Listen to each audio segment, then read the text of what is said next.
lot of collaboration, a lot of teamwork is needed for you to be able to translate some of this research, including industry collaboration, which is presently lacking. And that is why at Coast City University, we are inviting industry practitioners to come and work with us. All right? Some of them can come weekly to deliver lectures or to conduct practicals to support what we are doing. And recently, we introduced certificate programs or diploma programs on cybersecurity, front-end development, back-end, and the rest of them. What we are saying is that how do we encourage skill development, employability skill, ensuring that our graduates leave schools with future skills, and making sure that we are teaching our students for the future and not for the past. Thank you so much. Excellent. Professor Michael, well done. Dr. Nnamdi, as a data analyst, how has the rise of emerging technologies such as AI, machine technology, changed the speed at which research can be commercialized? Thank you very much. Before I go to your question, I want to say, just to add to echo more to what the last speaker has said. Research is really a very important thing. That is, government should be the major drivers. You know, when you mention productivity level, when the productivity level of a country is low, whether it's a state or local government, it's actually an issue to the government. But that means there's going to be low employment. So what happens is that the two knowledge-based institutions, which is the university and, of course, the enterprise space, should work in collaboration. So that gap must be bridged. So if the knowledge-based institution is actually working with graduates, then there should be an internship programs. So when there's an internship programs, what happens is that the graduates now from the university can now work with the enterprise skills. There's going to be a collaboration. And that will give room for jobs and, of course, wage everything. So how does it now relate to research turning into startups?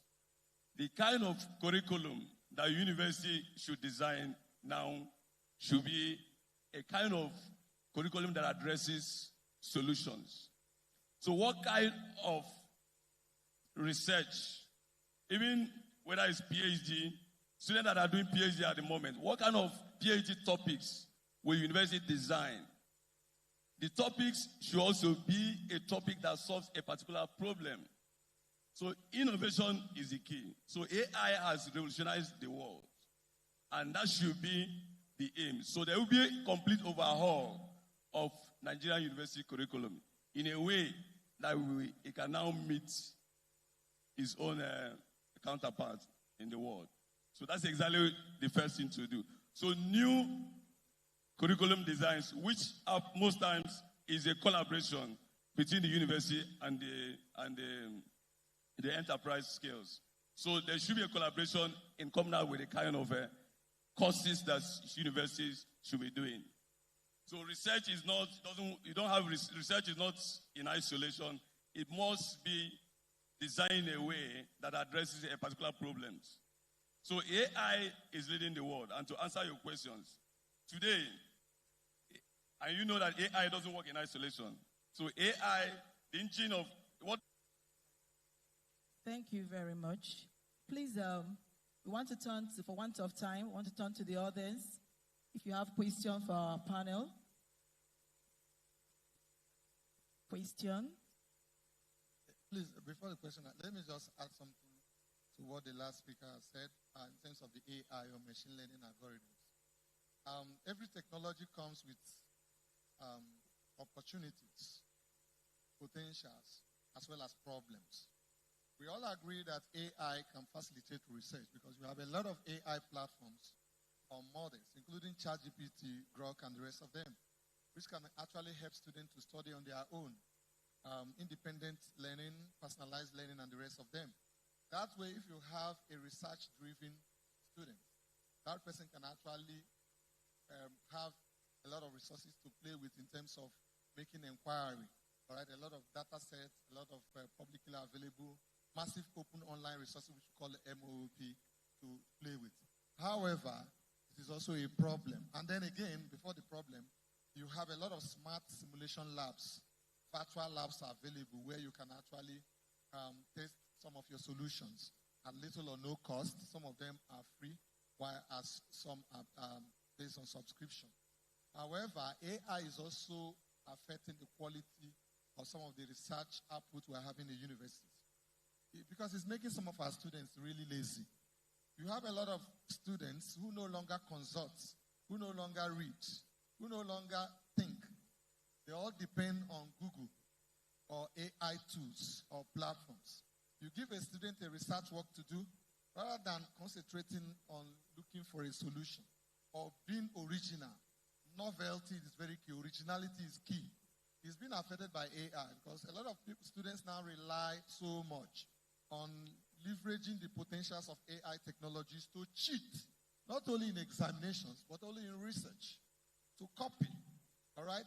And we have had problems where students even travel to other universities to go and collect ready-made projects, to come and duplicate or replicate it. If we continue in that trajectory, there's no way we are going to get it right. There's no way we are going to have problem-based research. And there's no way our country is going to move forward. And Nigeria cannot continue to import everything. Yet we have proliferation of universities. Do you know how many universities, how many tertiary institutions we have in Enugu State?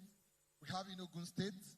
Some of these universities are fast becoming modern industries, number of industries. And that is because our educational system has failed to deliver. It's not what it's supposed to be. And all of us that are here as professors, we also take some responsibility to that. And that's why we are doing our part to change what is happening. Okay, I believe with the current leadership we have in ASUT, in Coast City University, and the current leadership we have in our state, I think the state is serious about problem-based research. And that is why Enugu Tech Festival, you see some aspect of it, devoted to startup, devoted to encouraging problem-based research. And we're looking forward to more incentive to universities, to tertiary institutions, so that they can be able to, engage in more serious-oriented or problem-oriented research going forward. There's no way we can grow as a nation if we continue to import everything, if we continue to run a certificate-based educational system where people just do everything they can to just get certificates. We must move our education from certificate to skill, making sure that skill, employability skill, becomes at the center of our curriculum. Presently, there's a lot of gap in our curriculums. And thank God that the National Universities Commission, NUC, came up with the CCMAS, Core Curriculum Minimum Academic Standard, which has given the universities the opportunity to develop or own 30% of the curriculum based on their locality. And problem solving in the universities starts from localizing our solutions, start from the immediate community. If you want to solve a world problem, you need to start from the local community. Identify problem within your community and begin to use that as a research project in our institutions, and we're going to get it right. Thank you. Thank you very much. Can I say something? Yes.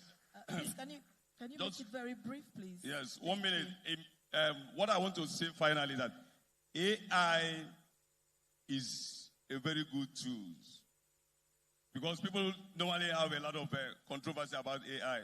What you need to think about AI is that AI is now going to be a soft skills to everybody. So AI works as a tool and AI is also a collaborator. But the thing you need to know is that how do you use AI to solve problems?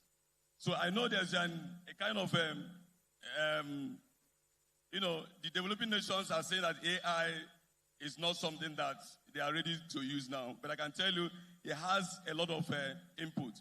For instance, if you Google information in Google now, the kind of information you will get is generic. But AI will give you the best options. So AI has become a tool. Even in universities, we don't ask you to use AI to involve in malpractices by copying everything. But AI will be a good guide for you to make a decision in a split seconds. So today, AI has become a tool and a soft skills. So it's something that every country needs to embrace. Fantastic. Yes, exactly. Fantastic. You all agree with me that in the world of academics, those in the academics are always they're always on the forefront. They are not only researchers. They bring real life issues. They give life to issues that people find it very difficult to understand. Professor Onyema, from his own perspective, is trying to make us to understand that students no longer visit the library. They no longer open the pages of textbooks that are clustered in our library. Whereas Doc is trying to make us to understand that AI remains a tool, a very viable tool needed for our research work. Thank you very much. Please, we can take a few questions from the audience. Just one or two questions for want of time. We don't have time. And we take this.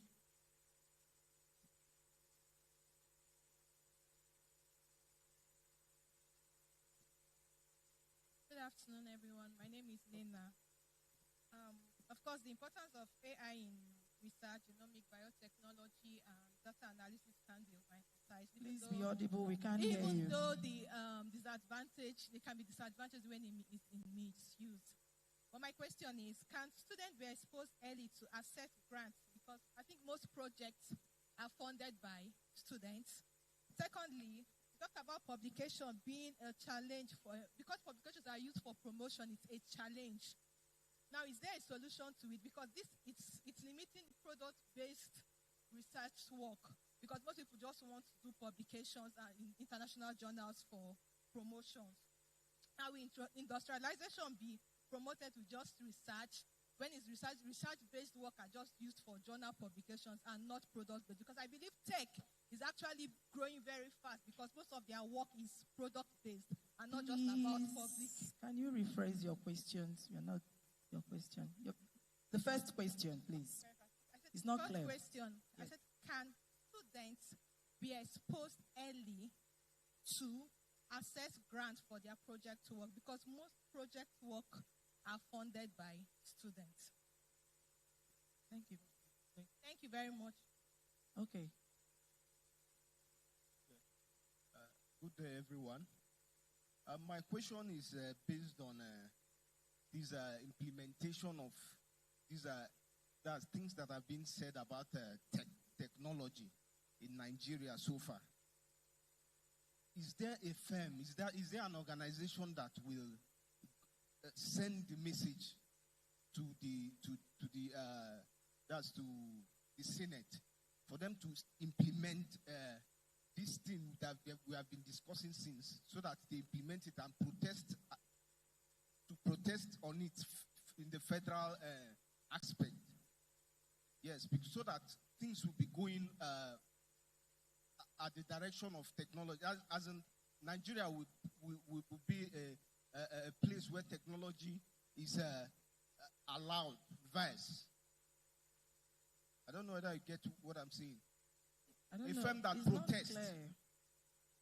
Okay, I think For he's tech. talking about politics.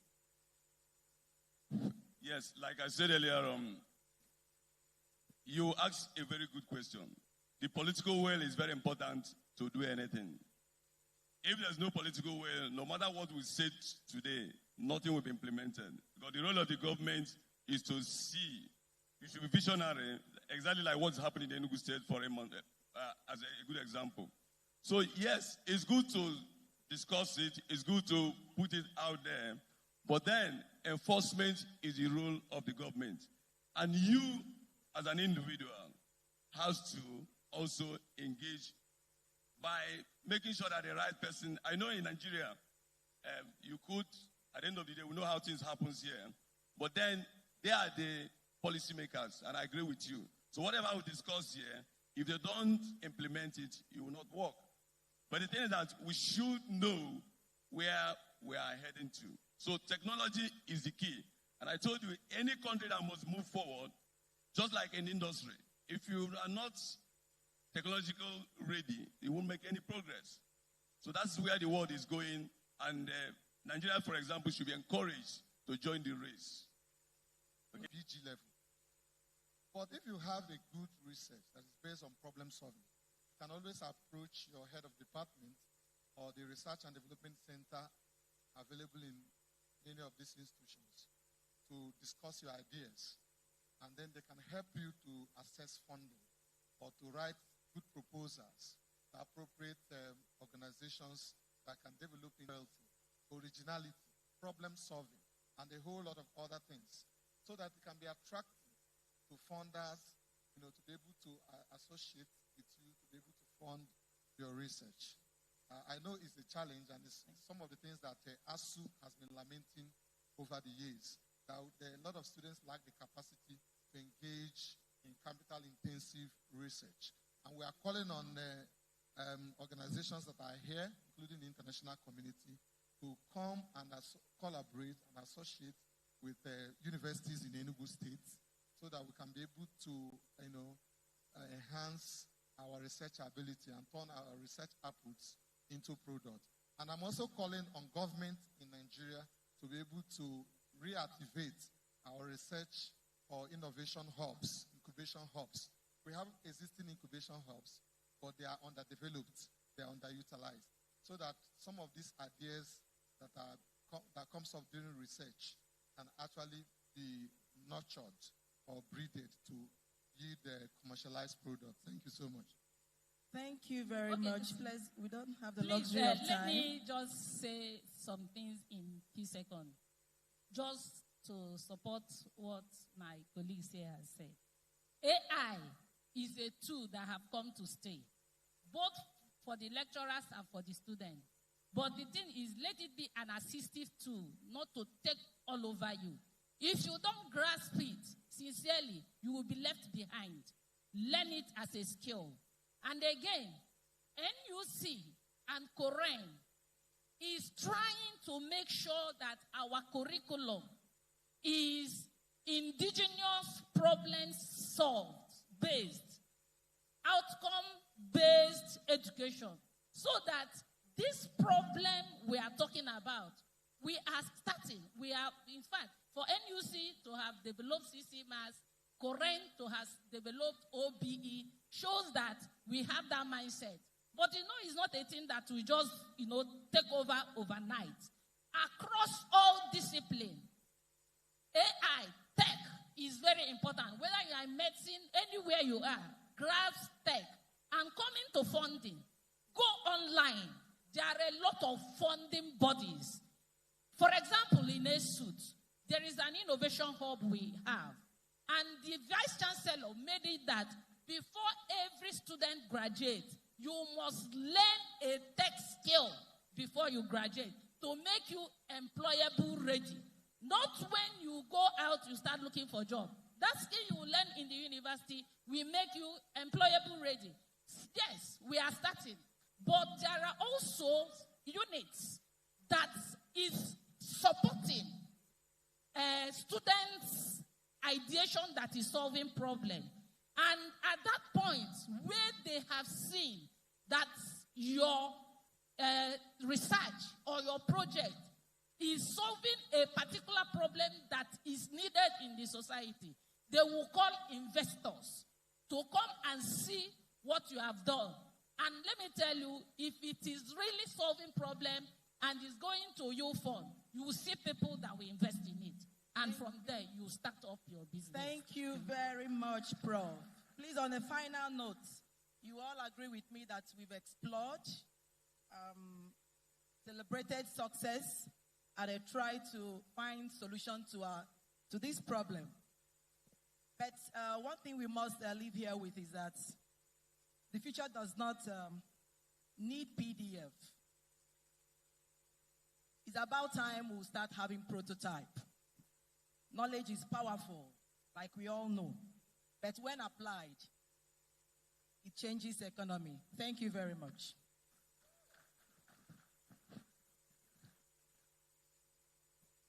Please let's put hands together for our beautiful panelists and the moderator Thank you to Dr. Namdi, to Professor Onyama. We appreciate you. And also our own engineer, Professor Nena Nwobodo. Of course, you can tell that these are teachers, you know, not because they took a lot longer than they should. I'm sorry. Did I mention that?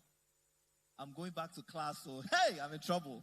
Anyways, but teachers actually take their time to make sure you get it right. And I also like that Professor Nena was doing everything possible to make you understand this part. She didn't even have to mention it. It's also good to travel so you can experience the best practices.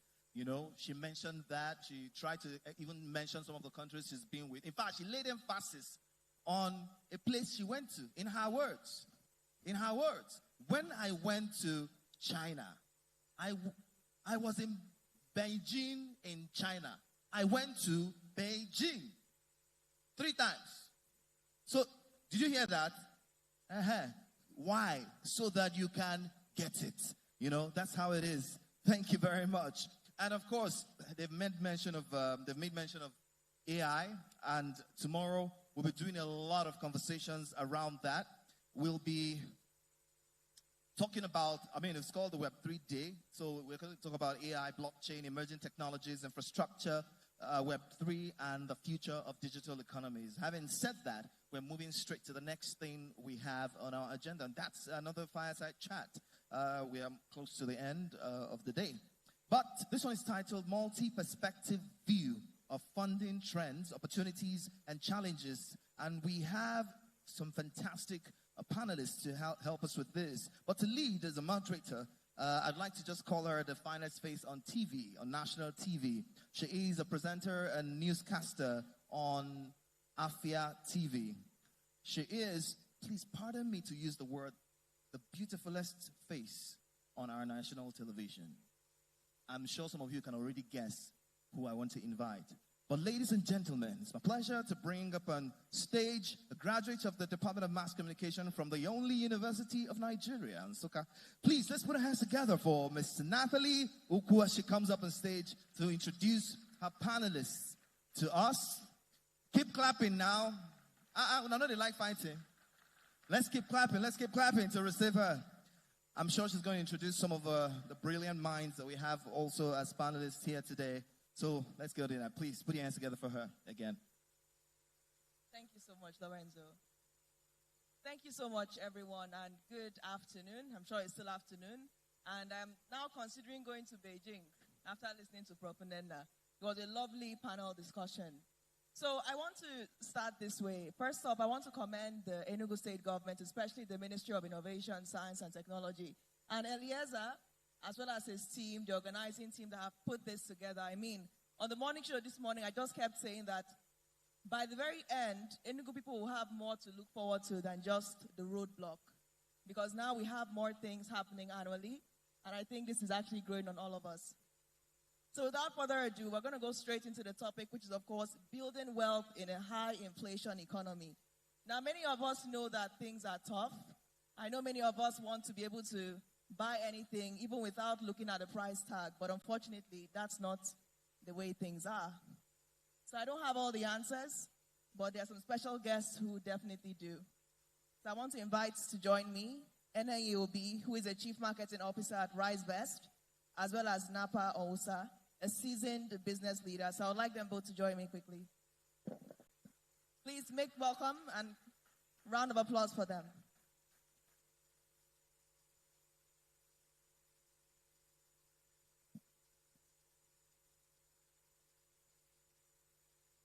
Please keep clapping for them as they come up. So I'll read their bios quickly. Welcome. So I'll begin with NAEOB, who is a results-driven marketing professional with over a decade of experience in 360-degree marketing, working across different sectors from fast-moving consumer goods, banking, and telecoms.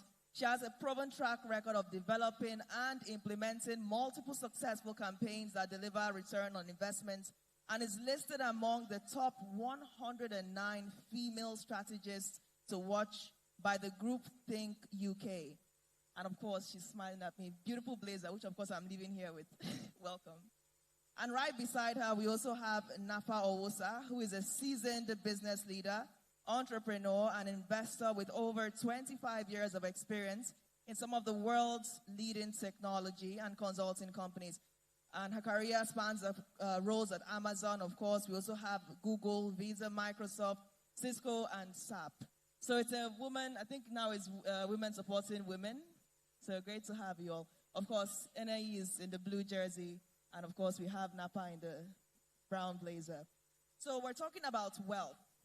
And some of us ask ourselves this question: is it possible to be wealthy in the current economic times? In fact, there are speculations that there is no longer a middle class. It's either you're rich or you're poor. How many people agree? Is there a middle class left in Nigeria? I didn't hear you loudly. So we're here to deliver the message. There is need for something to be done. There is need for us to build wealth, and that's why we're here. So I would like to start with you. Who would like to start? Let me start with Napa. Could you tell us your appreciation of the current economy, the state of inflation? What's the trend when it comes to inflation in this country? Yeah, I think you've captured it right. And you guys that are in the room have responded as well. You don't think that there's a middle class. So things are challenging, not just for human beings, not just personally, but also for businesses.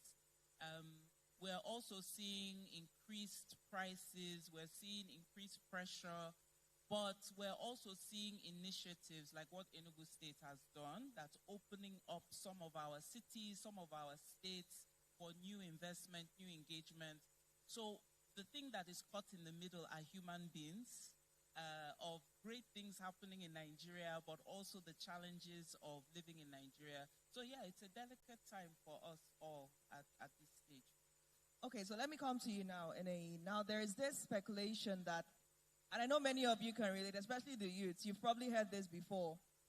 Prices in Nigeria would go up, but coming down is always a challenge. In fact, if the price of fuel goes up to 2,000 and it comes down to 1.5, you're celebrating. Whereas there was a time it was 650, right? But now we tend to appreciate even the barest minimum because we've taken the barest maximum a lot. So could you tell me your reaction to this? Do you agree with that? And how can we, try to ensure that the money we make, especially those people working 9 to 5, are able to still, afford the basic necessities like petrol? Okay, thank you. So, yeah, there's always that saying that, when prices go up, it never comes down. But the truth is, it takes a longer time for the monetary policies that the government is implementing to hit the market. So currently in Nigeria, we have headline inflation and food inflation. And over the last 3 years, it has been coming down. So 2024, we had the highest inflation rate that we had ever recorded, over 30%. But currently, headline inflation has dropped to 15%. And I know you're asking, 15%, how does someone consign the price of egg in the market or the price of fuel?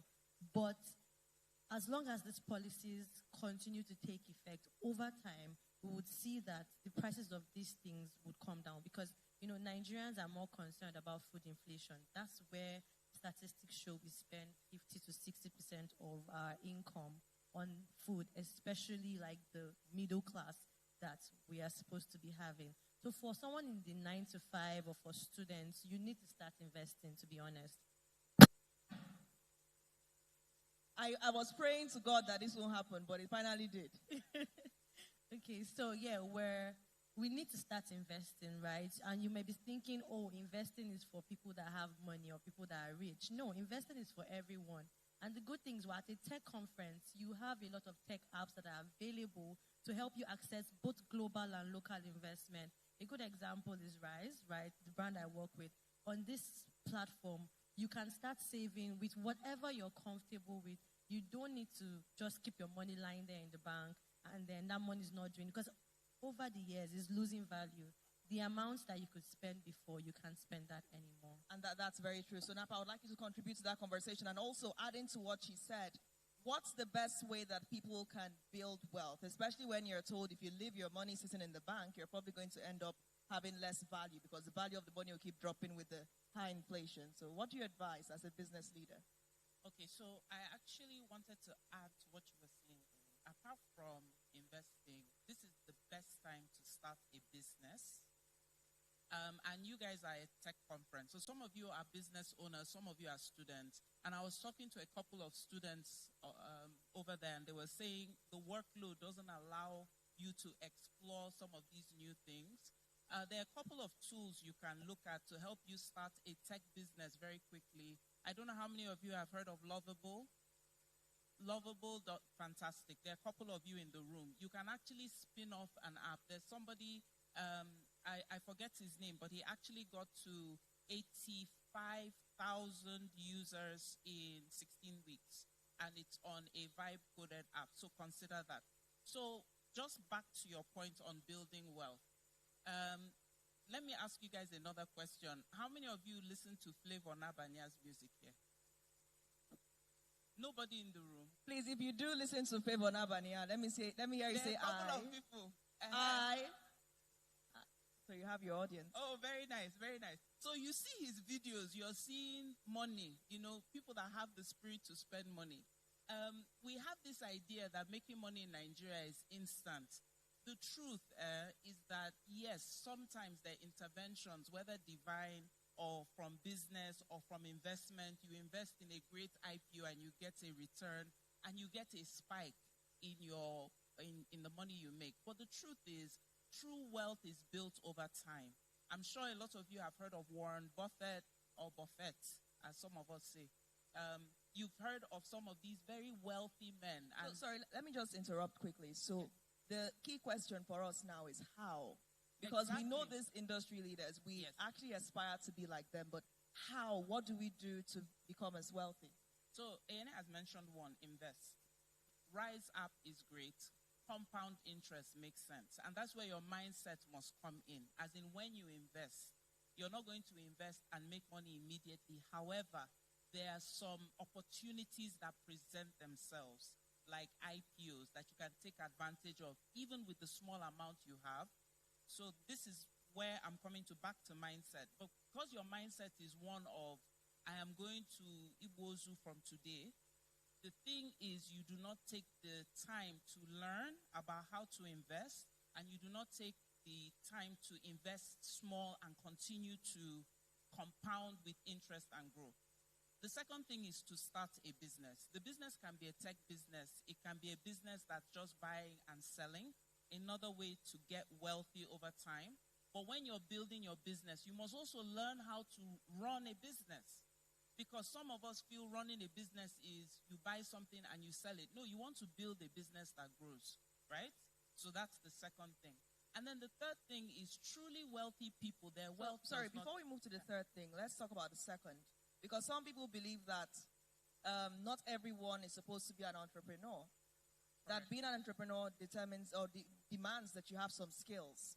If you don't have that risk-taking ideology, if you don't have that motivation to, because starting the business is one thing, then continuing it is so exciting. 100%. You printed your stickers, you have your billboard, your office.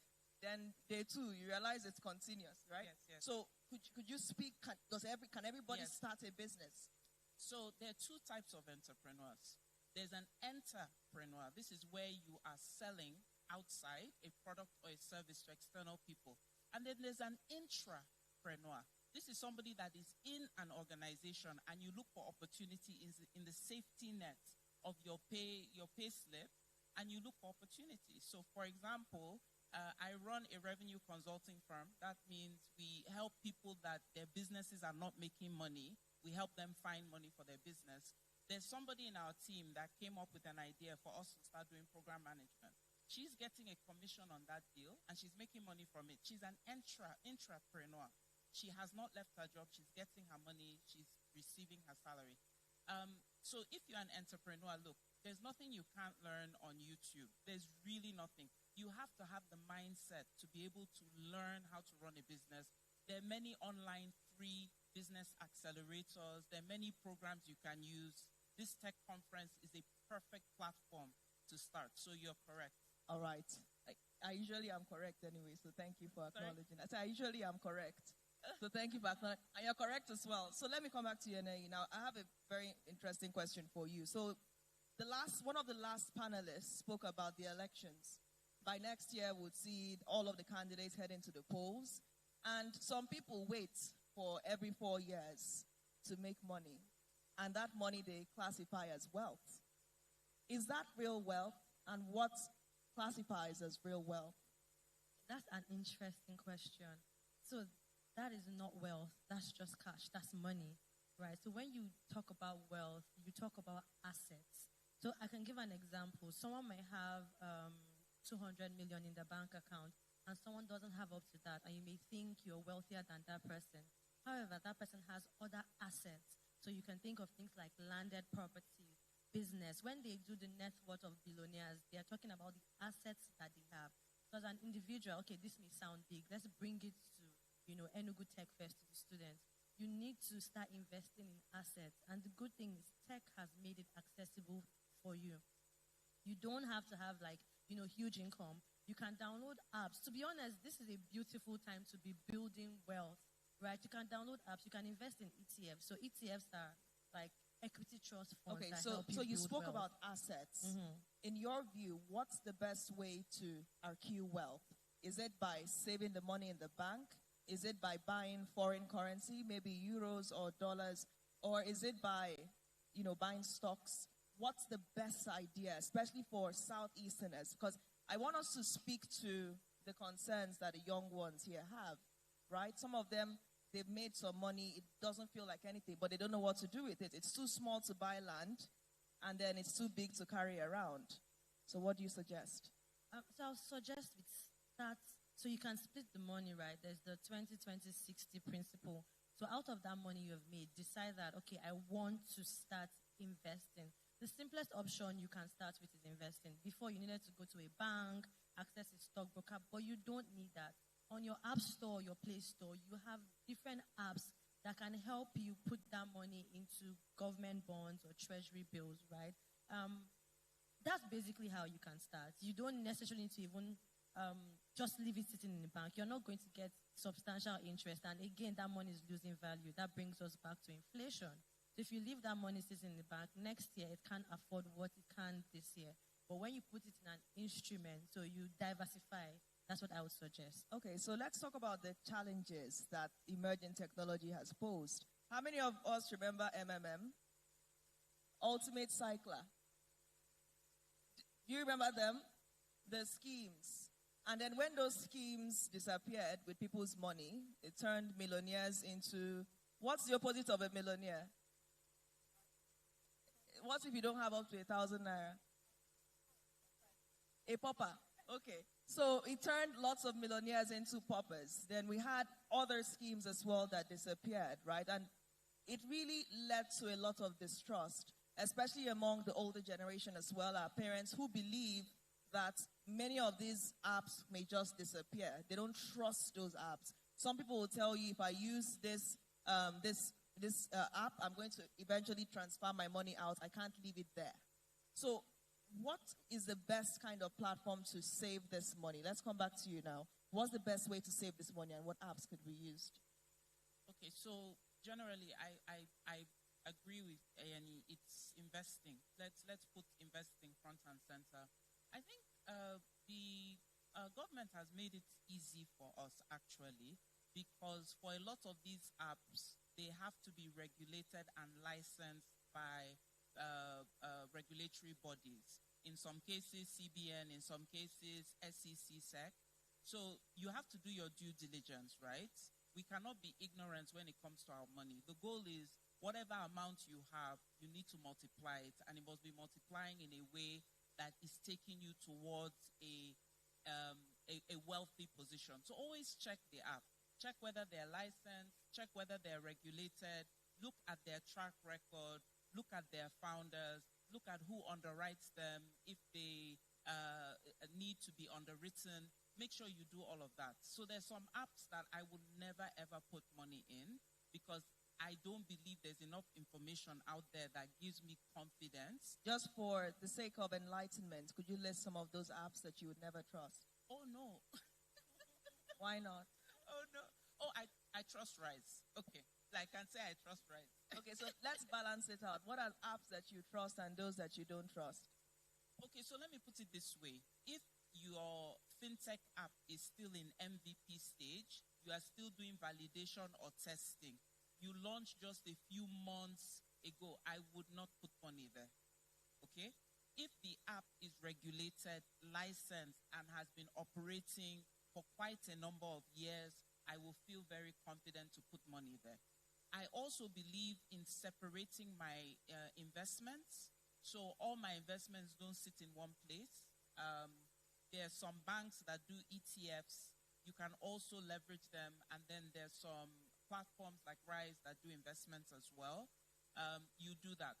Now, the reason I keep coming back to mindset is because the reason sometimes we fall for these unregulated or unlicensed platforms or MMM is because of sometimes it's greed, sometimes it's desperation, and sometimes it's just pressure. Some of us that are here in school, you're responsible for people at home, and somebody is telling you you can get 75% return in 2 weeks, and it puts you under pressure. So try your best to always make sure that the money that God has given you, you hold it and you multiply it. So don't play games with it. And like you said, in terms of how you invest, when you're thinking of investment, try and do 60, 70% of your investment in very low risk investments. Then you can do 20% moderate, and then you can do 5 or so for high risk. So you can still play in high risk, but it won't completely scatter your investment portfolio. Very, very great points. I mean, very well put. So then if we track our minds back to 2023, close to the elections, we started experiencing what a lot of analysts called the cash crunch. The cash crunch. The crunch was a lot because you would want to buy fuel and you probably end up embarrassed because your app would not work, or you are the teller, you're trying to pay for something and then they say decline because there's no network. But how do you explain to everyone that there's no network? You can't. So they just think that you came without money, right? So there was a lot of financial embarrassment. And then eventually we saw the boom in the fintech companies. We saw Money Points. We saw the O-Pays. We saw the PalmPays. And now they have to pay me for the adverts, right? And they came and they closed the gap. So you could basically pay for something and the alerts will come instantaneously to the seller, right? So those fintechs leveraged those opportunities. And they solved the problems for us. They really solved the problem, and they also made a lot of money and got lots of clients. So many people here, they're tired of complaining.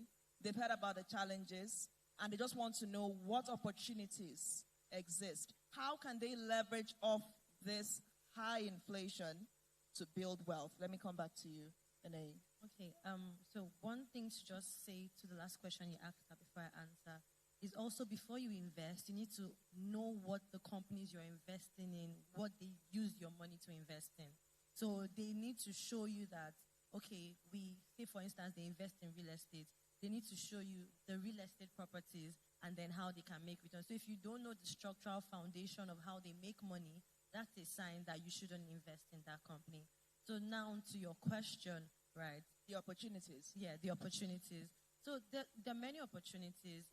There's opportunities in upskilling your talent and what you can do. We're in a world where everybody's talking about AI expansion. If you're, for instance, a law student, have you started taking a look at AI law, AI regulations? Because a lot of companies are coming up and they're not thinking about these things. That's somewhere where you can invest your time. There are free courses on Udemy, free courses on Coursera that you can go on and they teach you these things. There's no area of study that you can't learn about AI. I'm emphasizing this because this is where the world is going. You can't put yourself out of it. The best way is to figure out how to use it. So there's opportunity in that. There's opportunity in freelance work. I want to believe that a couple of people here are already doing that. And if you are, you should continue. Position yourself to get freelance opportunities. This way, you're also able to earn in foreign currency. That way, you can balance out the inflation. So the challenge here with inflation is the prices of items are rising faster than the income you're making. And then how many hats can a human being wear? How many jobs are you going to do? How many AI trainings are you going to do to be wealthy? So I would like us to, simmer on that. But I would also like to throw this open to the audience because I know that you do have a lot of questions and I want this to be interactive. So we have experts here. business leader. We have a revenue expert as well. So could you, if you have a question, this is a great time to ask so that we can, leverage the most of this session. If you have a question, just raise up your hand on this topic of building wealth in a high inflation economy. Yeah, can someone take the microphone so that we can? Any questions? Hands up. There's someone there, the young man. So could you speak to that, and also how it's possible to become wealthy from an ordinary 9-to-5 job where you have a fixed salary? Okay, so let me speak about inflation, right? So this is how I see wealth building, is that money by solving real problems people have and look for the problem. So when you see the news, when you hear things, don't solve too many problems. Before somebody will be solving 15 problems at the same time. No, that's not what we're saying. But that's one way. And then the second thing you can look at, again, problems, is that we see, I don't know how many of us have seen, there are not a lot of foreign branded products in our supermarkets because of the cost of importation. Has anybody noticed that? Yeah? So I have a dear friend of mine. What she did is she used cassava to make biscuits for children that go to school. She started it in her house. She's been doing it for a little over a year, and she got investments to open a factory. I know it sounds far, the factory. That's why I said she started in her kitchen. Again, she solved a problem she noticed. So apart from problem solving, design thinking, learn to be curious. We spend a lot of our time as Nigerians complaining about the situation. And believe me, the situation isn't easy. I appreciate that. But you have to learn to be curious so your ears are... I'm actually interested on that question you asked her, that she promising ones that we think that, these companies are like, they are legit, that people can actually invest their money and make profit in it. But at the long run, you see that that company is actually a scam, something like CBX, that I knew that many people invested in it and actually it became a scam. So my question is, if she can be able to give me or like us or people that are interested in investment, like 2 or 3 of the apps she knew that like maybe she's doing it for a very long while. She knew that this app is good in investment. If she can give us so like he's 2 or 3, asking for your... okay. What's your name again? Huh? What's your name? Somadina. Okay, Somadina is asking for your backing. He's asking which apps do you recommend? And if you can speak to the issue of Ponzi, is it advised? Yes.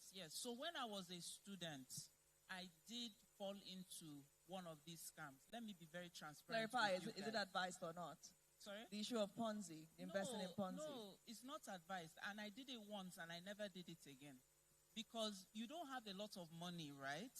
When I was a student, I didn't have a lot of money, but I was investing from that age because that's kind of how we were brought up, okay? Now, Annie has given you an example of how you invest your money, right? So 5% of whatever you have, it should be the most you invest in risky ventures. Now, what apps do I use? I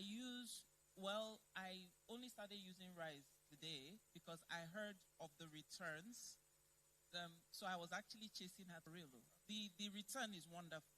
So let me just say it like that. Then I use Standard Chartered Bank.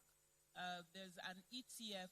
ETF is exactly what Eni explained. It's a collection of investment types. It could be types, it could be stocks that you can invest in because you may not be able to afford to buy Google shares, for example, because of the cost, the high unit cost. Then Stanbic Bank is a good one. But let me tell you guys a story of an investment I made as a student. I invested with ARM. ARM, you can start investing with 5,000 naira. I did an investment in a mutual fund, which was not high risk. As a student, you should not be doing high risk investment because your money is precious to you. Okay? And that how do you know a high risk investment? Where you can't really explain what they're investing in.